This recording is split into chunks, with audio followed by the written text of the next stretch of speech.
For today's video, tayo ay magluluto ng basic homemade adobong manok.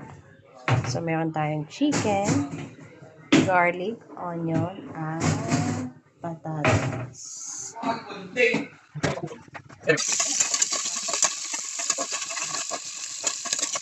Oh, ito na nga, Mari. Pagkatapos natin, gisa-gisahin yan. Gisa-gisahin natin ng mabuti yan, no? Para naman at least maganda-gandang tingnan. Kailangan yung naka-brown. Ayan. Okay. Nakakainit din minsan gisa-gisa. Char. Pero gisa-gisahin natin yan. Halu-haluin. Tapos, kailangan muna natin na halu-haluin yung manok, ha? Kasi minsan pag hindi natin inalo na mabuti yung manok, nandun pa yung luto sa loob.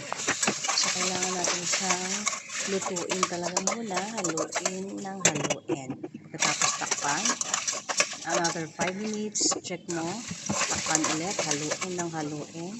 Pagkatapos haluin, at pag nakita nyo na medyo okay na, lagyan nyo ng toyo.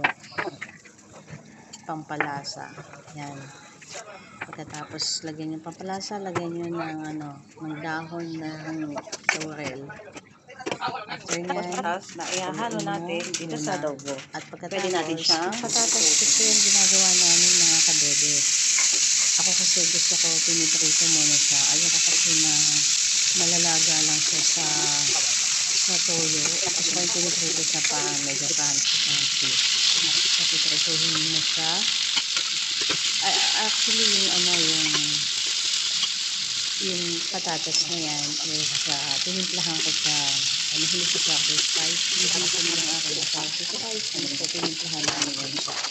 So halu-haluin muna natin yan habang tuloy yun. Ayan, pinaprito natin yung patatas.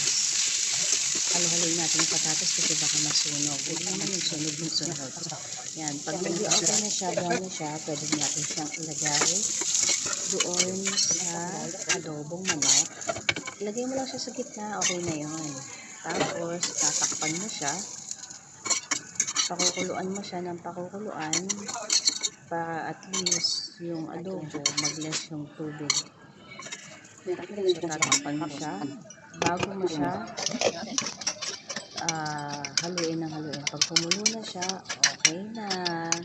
Ready na mga kabebe. Pwede na to.